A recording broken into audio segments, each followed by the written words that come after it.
for the last part of our afternoon session, morning session. It's afternoon now. I would love to introduce Sally Rainey, who is going to be moderating a wonderful panel on the theory and practice of nurture capital, so building American resilience. And Woody Tash from Slow Money will be involved, and Roger Sorkin from American Resilience. So I'm here with two really amazing individuals, two gentlemen who are solidly, like almost everybody else in this room, dedicated to their work having tangible, on-the-ground impacts.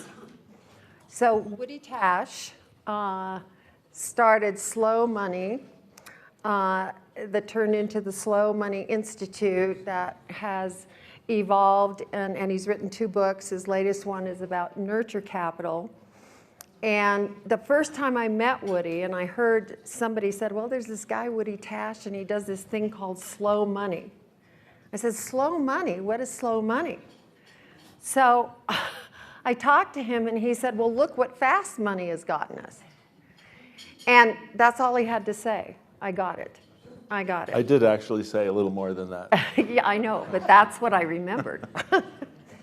And since then, he has come, his organization and his work has had substantial impact in the investment arena. In fact, I think about $57 million have been invested in projects that, as Brooke Levan said, support life.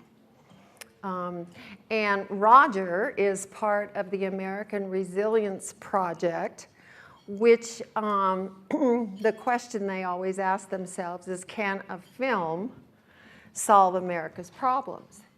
And this is a documentary film company, and what they do is they document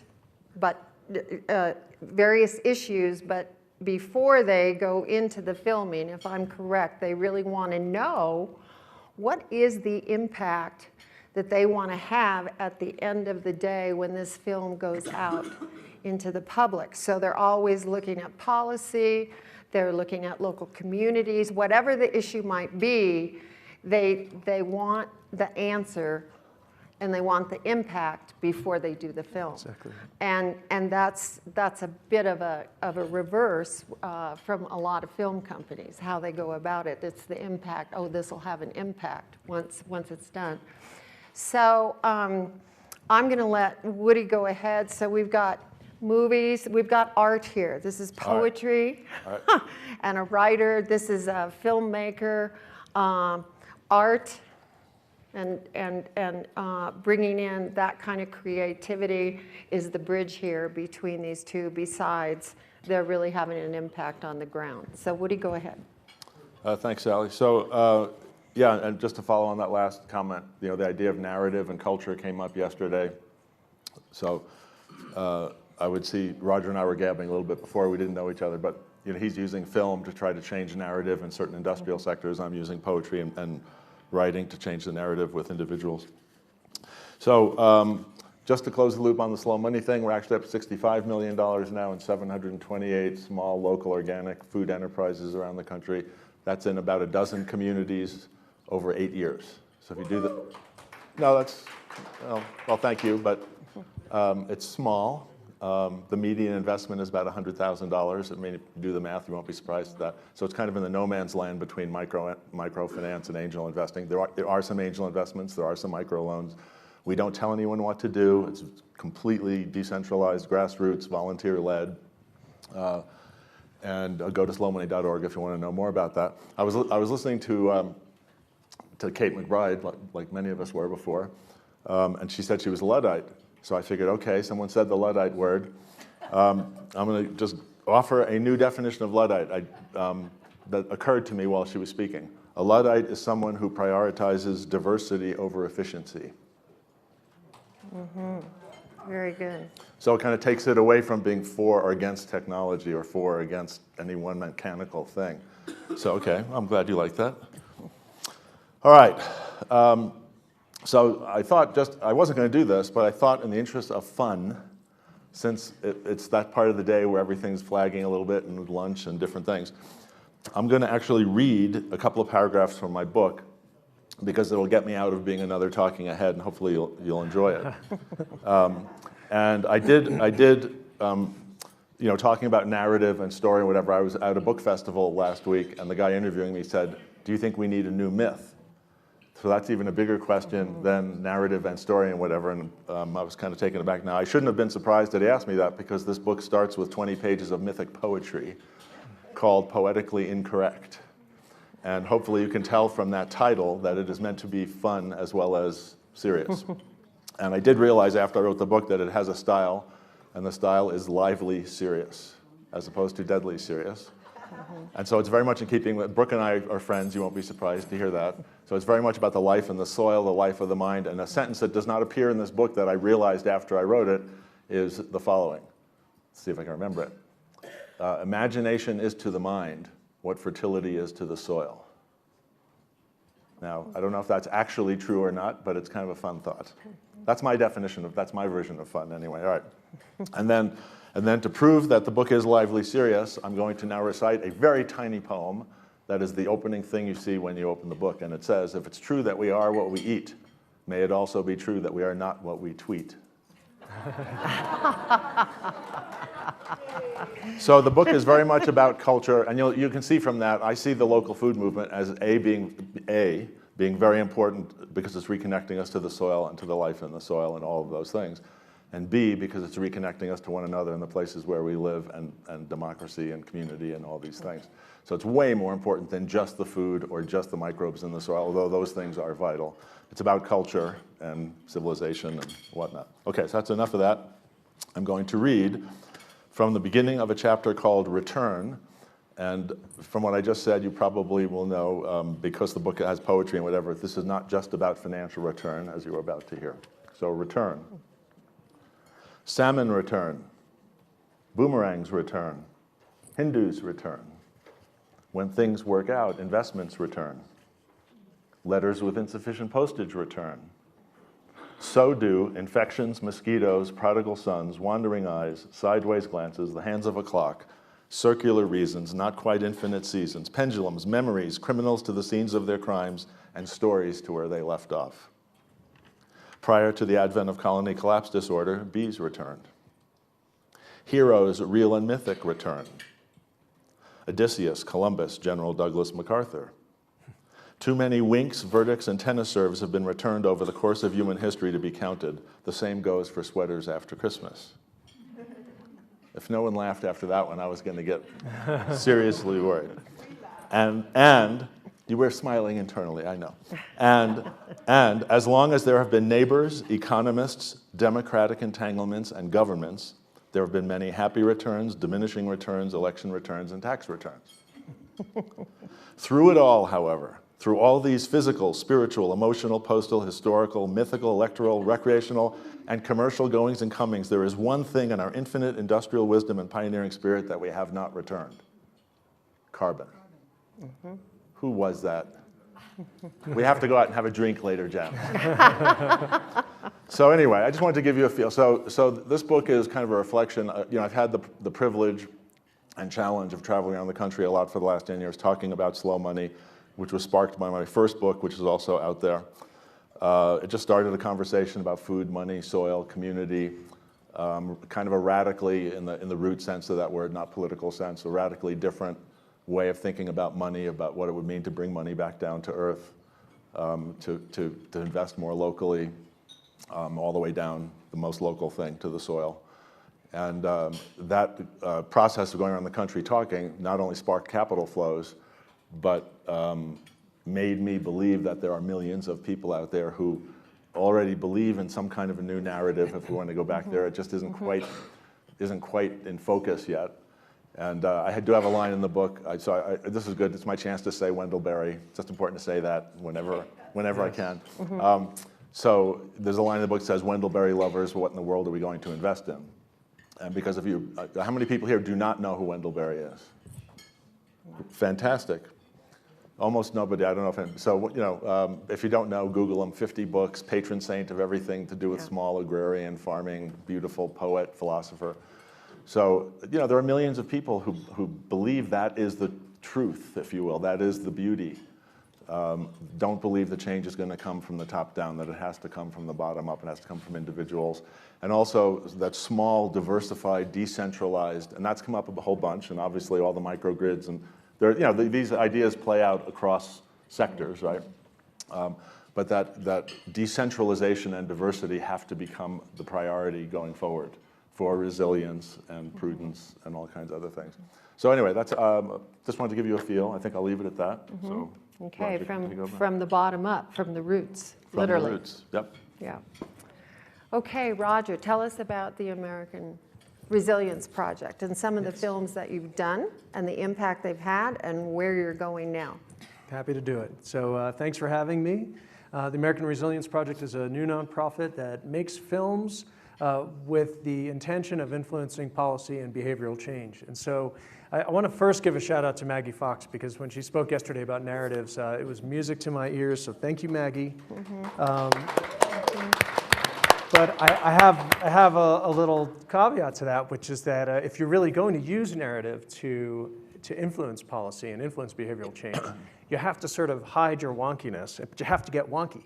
And that's what we do. We start with that. So before we make our films, we'll consult with groups like Environmental Defense Fund and Sierra Club and any number of organizations to figure out what are they working on now that has some realistic policy outcome that's practical. We tend to stay away from the idealism so that we can craft something that allows for a very tangible and practical call to action. So that when we create the film, our intention is still to move people and make you laugh and cry like any good story would do. But when the lights come up and the credits roll, you've got people sitting up on a stage to say, okay, now we're going to talk about the bond measure that you're supposed to go out and support because you've been so inspired by the story that we've told that fits in with the larger narrative that we are shepherding along here. So the past films that we've done are, some of you might have seen, they've shown here, The Burden, which looks at how the US military is transitioning to clean energy in the name of national security and operational readiness. Not because they have any vested interest in protecting the planet, but they have an interest in protecting themselves. And they know that clean energy is the way to do it. The next film that showed here last year is called Tidewater, and that looks at how sea level rise is affecting the bases, specifically in Hampton Roads, which is the largest concentration of our bases in the country, including our largest naval base near Norfolk, Virginia, some of you might know. And the current project that we're working on is, we realize one-off film will not do justice to it. It is the story of the transformation of the electric grid. It is not a story that can be told at one given point in time and needs to be told over time. And we realize that with the current collective attention span, for lack of a better characterization, we can't reach people with just long-form documentary films. And I should say, long-form for us is 40 minutes. We don't even go past that, but we're starting to see that even that's too much. And with all due respect to the great film festivals, including Impact Film here, and all the festivals that we try to go to, and we get into the festivals, we're proud to win at festivals, we would still rather have a screening at the House Armed Services Committee with 12 staffers and 3 congressmen. And then we bring in the surrogates, the experts, the retired admirals, whoever it might be, to then tell the folks in the room, this is the way you can create political cover for yourself. Here's the narrative you need to embrace. Here's the story you need to tell, so that when it comes time for you to go out there and take a stand on a bill, you can do it and still get reelected and not get primaried, which is, we think it's the fear of getting primaried that keeps a lot of people from doing the right thing. It's another conversation for another time. But this new project is called Current Revolution. And what we're trying to do here is unite the interests of the utilities, auto, tech, and defense sectors around a common narrative that they can all understand elevates their own business models. So we start with that wonky side, but we know that we need the stories of regular people and people like them. I mean, everyone responds best when in the audience you see someone on screen that somehow reflects your own values. So when our audience is utilities executives, we have utilities executives in the film that can say, we weren't afraid to embrace solar because we saw that it made us money. But we also have people, when we're trying to inspire behavioral change, that can say, yep, I took a stand in my community and I got involved because net metering is something that I care about, and I'm a libertarian, and who's the government to tell me what I can put on my rooftop or not? So we try to aim for a center-right audience because we see that that's where the obstacles are, to be frank. Trying to bring conservatives into the conversation and show that there's something in it for everybody. So we have the brand new 4-minute teaser for this series queued up. And again, it's called do that. Current Revolution. And I'll just say one other thing about it. This is going to basically encapsulate many of the different chapters that we hope to do in subsequent shorter installments. The first film will be released this summer if we can finish raising the money to do it. And then after that, we're going to have many other chapters to flow, including one dedicated solely to Puerto Rico. And so there's been some conversation about Puerto Rico here today, and I would invite anyone who has an interest in how we rebuild the grid or lack thereof in Puerto Rico, come talk to me so that we can start documenting that effort. And so here is Current Revolution.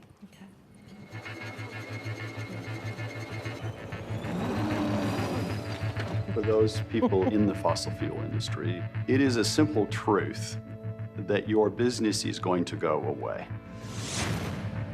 It's just a matter of figuring out how to do that without leaving people behind or destabilizing the system. The original grid was designed to allow power to flow in one direction, from the generator to the user. And now we've got the need for power to flow in both directions.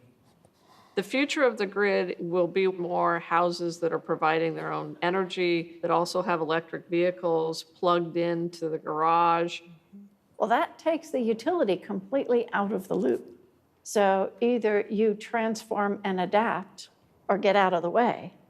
In 6 states across the country, power companies are fighting to change the rules. We understand that their bottom line is investment. They've got to turn a profit. The utility does not want to advance solar, other than if they own it. They see rooftop solar as a out-and-out competitor. These electric monopolies need to understand there's an energy revolution going on. Shouldn't I have the freedom to put solar panels up on my roof if I want? Should there really be a utility telling me, no, you can't do that? If they keep trying to push that, more and more people are just gonna disconnect from the grid. I want the power company at the table when it comes to developing solar and EVs because they have the money, they have the infrastructure. Electric vehicles are one of the only areas of load growth right now for utilities across this country. If a utility partners with automotive, then all of a sudden you have mobile energy storage, and if you have vehicle-to-grid communications, now the utility has a new market. You have to adapt your business model. You need to be supporting the electric car industry, because the bottom line is they're burning your electrons that you make a profit off of. To an average consumer, they want the light to come on when they flip the switch, and they want to be able to pay the bill. We've got people who actually have a higher utility bill than they do a mortgage on their house. You don't really have the appreciation of electricity until you don't have it. The electric grid was originally designed to last 50 years, and in many cases, it's over 100 years old. If we lost power for 2 weeks in the summer, it would be a humanitarian crisis of major proportions. Many of our bases are at the end of the power line. If anything happens upstream, we're solely running on diesel generators. We don't want to lose these military bases. One of the questions they're going to be asking is, does the base have its own power? There's virtually no one that is opposed to solar. Now, that differs from our elected officials going against their constituents. Just because they're conservative doesn't mean they can't embrace electric cars, or like not having to be beholden to whatever the utility decides they want to charge them. Solar is not something that only tree huggers like. What is more conservative than generating your own electricity and not be dependent on someone else to do it for you? It's such superior technology, we're going to turn the corner so fast it'll make people's heads spin. Put it on a moral foundation. Everyone has a right to clean water, to toxic-free air, This is the civil rights issue of our time. To take care and protect my creation. We will stand as one united force. I believe that God created this world and put that sun out there, in my opinion, for us to take advantage of. Now, when the companies can begin to say, how do we make a profit as well as protect the environment, then I think we're on the right path. So therefore, we have an obligation to fight. We will not bend, we will not break, and we will not bow down. Hey. And I just have 15 seconds worth more of talking to do, which is to say thank you. Julie Wrigley and her team from ASU are here. You saw a lot of folks from ASU that are in that because they have a lot of expertise and they're focused on this work. So it drew me immediately to ASU, so I went down and filmed there. And you saw Dr. Gerald Durley. Many of you have been inspired by him all throughout this conference. I met him here, thanks to Chip and Sally, years ago. Tim Eccles, I met here too. So ARIDAE has a big part in the seed for this. Well, thank you, thank you. And I've got several questions for you, but I want to go to Woody right now, and I want to ask you how you determine where Nurture Capital slow money is going to be invested. How do you decide that? Well, before I answer, I just realized I didn't explain the term Nurture Capital. So just because time is so short, I'll just say venture capital, philanthropy. There's something in the middle that doesn't exist yet, Nurture Capital. So that would be direct, affection-driven, I'm using Wendell Berry's language here, local, relationship-based investing that is return agnostic in terms of the arithmetic, but not in terms of all those other returns. Meaning we have to put some money to work locally because we all have the money. Individuals have the money. We have to take it from where it is and put it to work locally. So that would be Nurture Capital. As you can tell from maybe that, nobody's in charge. So there are no fiduciaries involved. Well, there are some small funds that are part of the slow money Nurture Capital thing. So we're not against that. But by and large, like the $65 million we're talking about is all just people making their own decisions locally, which farmer they want to support, which restaurant, which compost company, which cheesemaker, anything that has to do with starting with the soil all the way up through local food in the local food system. So no one's in charge. You're in charge. So your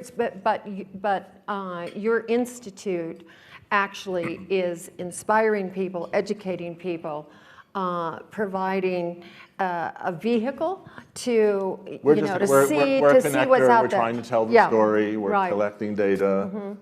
We do a lot of. We basically are organizers. It's just people don't usually think about organizers working with investors. That's kind of but we're organizing groups of local investors to do it for themselves. So has anyone in your network or you invested in Kernza and the Land Institute? And not directly, actually. What Wes has been doing? Yeah. But I mean, indirectly, one of our slow money members in Boulder, actually lives in Denver, but he participates in Boulder, has a 350-acre farm about 50 miles east of Boulder, and he has, I think this is the only place, it's one of the only places other than the Land Institute where Kernza has been planted. Right.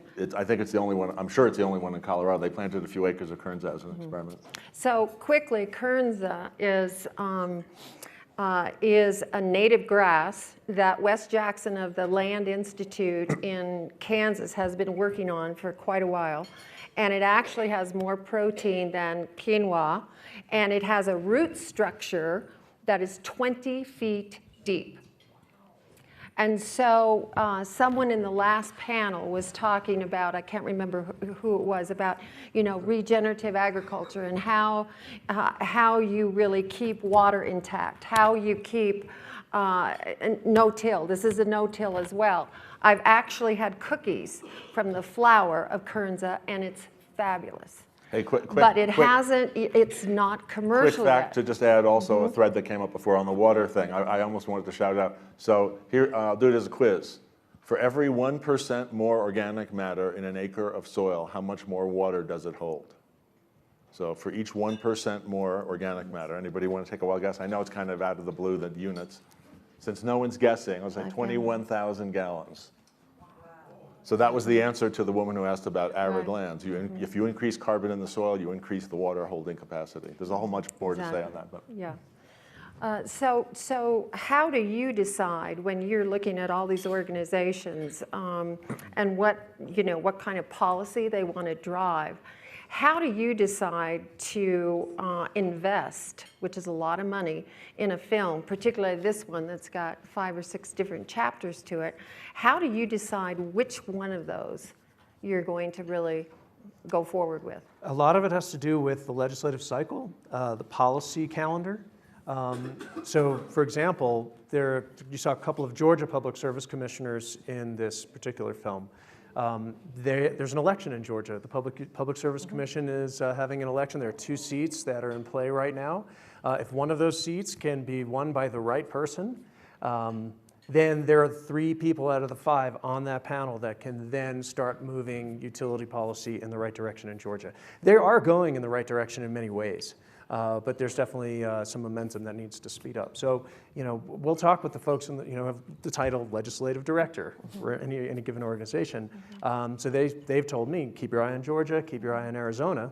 Arizona also has an elected commission. I think it's only about a quarter of the states have elected commissions. It's a little harder to make change in the others where they're appointed. And so in this case, I mean, it almost sounds like a fool's errand, and I've had people laugh out loud, and I've laughed out loud even when I say it. We're trying to get people excited about Public Service Commission elections. And if our civic engagement is still so low, even when it's a presidential, gubernatorial, or a national election of some kind, the idea that you're going to get someone to really care about a PSC election, which is a down-ballot race, people don't know the issues, they generally don't know the candidates, that's a very uphill battle for us. But we know that we can, if we can then get the people at the top of the ticket to make the issue utilities reform and regulatory reform, then that'll bring people along to vote for the right utility regulators. I would think that one of the challenges for both of you is your communications, your communications distribution. How do you get the word out? Do your documentaries go into primary theaters or art theaters, film festivals? How do you get out to more than just the 7 generals sitting around the table? And the same for you. What are your communication delivery systems? Book.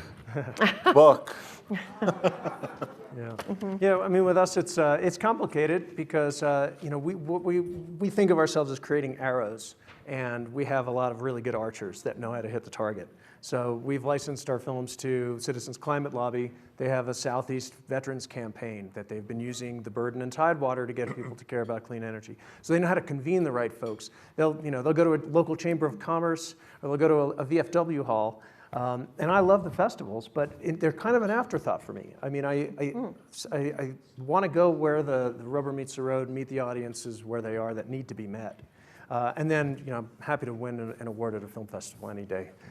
So. Well, I would ask everyone in the audience here, everybody that has come and is coming to our day, if you have networks, you should put out on your newsletters, through your internet lists, e-blasts, whatever it is, you should let your networks know about what's going on with both of these organizations. We've only got 12 seconds left, and I want to add something about Woody, is that he has been selected by the World Dignity Forum, which is happening, and Manu, who founded it, is sitting here, to be a partner with them, because Nurture Capital really is about dignity, both for those that invest and for what they are investing in, which is the land and life.